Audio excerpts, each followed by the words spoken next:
Alright everyone, welcome back to the Rugby League History channel. I hope you're all well. Tonight's video is going to be part 11 of the Forgotten Rugby League ground series, and the ground I'm going to be featuring tonight is the Queensland Sport and Athletics Centre, or as it's better known as, the Queen Elizabeth II ground, or ANZ Stadium. Some of you might remember it by that name. So I'm going to be talking about that ground tonight. I'm going to be going through some of the moments that happened at the ground, and it's going to be talking about some of the things associated with Brisbane as well. So the ground was opened in 1975 and it hosted a few other things. It didn't host Rugby League though. It wasn't until 1993 that Brisbane moved to the ground and they played their first ever match there, and it was also the first ever game of Rugby League there, the 28th of March 1993 against Parramatta. And Parramatta upset Brisbane and the crowd 12 points to 8 in front of 51,517 fans.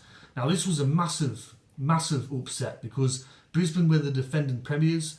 For a couple of years Parramatta had been down the bottom of the table, they'd done out, and I'm just going to read out the two teams and just the difference in quality and the vastness in the two teams is so great. So for Brisbane, their team that day was Julian O'Neill, Michael Hancock, Steve Renouf, Chris Johns, Willie Kahn, Kevin Walters, Alan Lange, Glenn Lazarus, Karen Walters, Mark Horn, Trevor Gilmeister, Alan Cann and Terry Mattison. That was the starting 13. That's half the Queensland and Australian team right there. If you look at the Parramatta team that day, fullback was Scott Mahon. Then you had Michael Erickson and Joe Bartolo on the wings, Robert Muchmore and Michael Butler in the centres. The halves were Michael Speechley and Stu Goldbrief. Then the rest of the team, the props were Paul Dunn and John Fainley. The hooker was Shane Flanagan. And the second rowers, Cameron Blair, Dallas Weston and Mark Horrow was the lock. And they were coached by Michael Cronin. So, I mean, it was one of the biggest upsets probably in the 1990s in terms of the two teams being lined up against each other. Now, I'm kind of getting off the track a bit there, but going back to Brisbane, they had some really good years at the QE2 ground. It was known as ANZ Stadium between 1993 and 2003. Of course, in 1997, they hosted the Super League Grand Final, the one and only Super League Grand Final, and the opponent that day was Cronulla, and Brisbane won the one and only Super League Premiership, winning 26 points to 8 in front of 58,912 fans, and that was the ground record.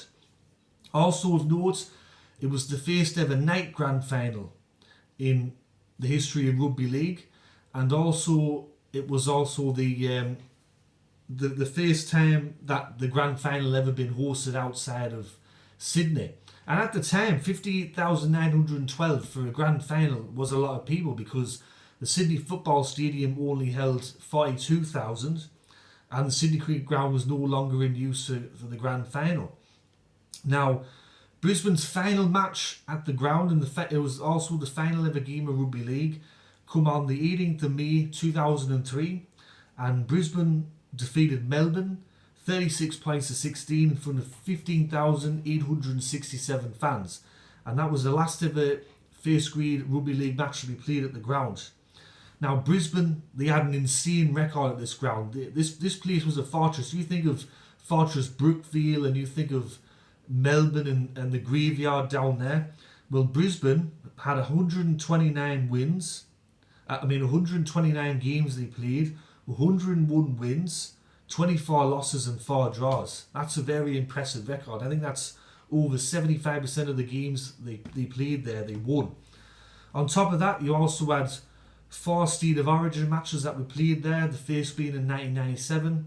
And then whilst Lang Park was being converted into Suncorp Stadium, they played a couple of State of Origin matches there as well. Now, the thing with this ground is it was, you could see, deeply unpopular with the Brisbane public and I think Rugby League in general. The spectators were so far away from the ground that some of them have had to use binoculars. The seats were very uncomfortable. You had the running track in the middle. It wasn't really a Rugby League ground, and I'm pretty sure when Suncorp Stadium opened, in 2004, I think it was, or 2003. I think the public in Brisbane would have loved it compared to the QE2 ground.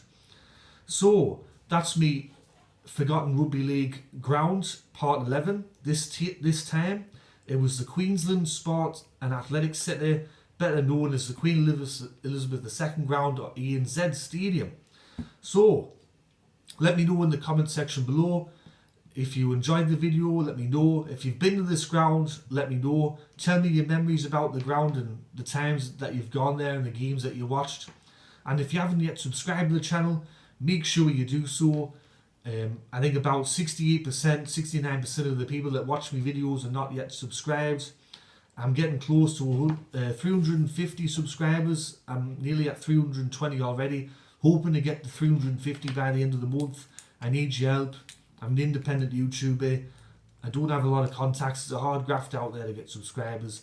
So your help is greatly appreciated. Anyways, everyone, I'm going to get out of here.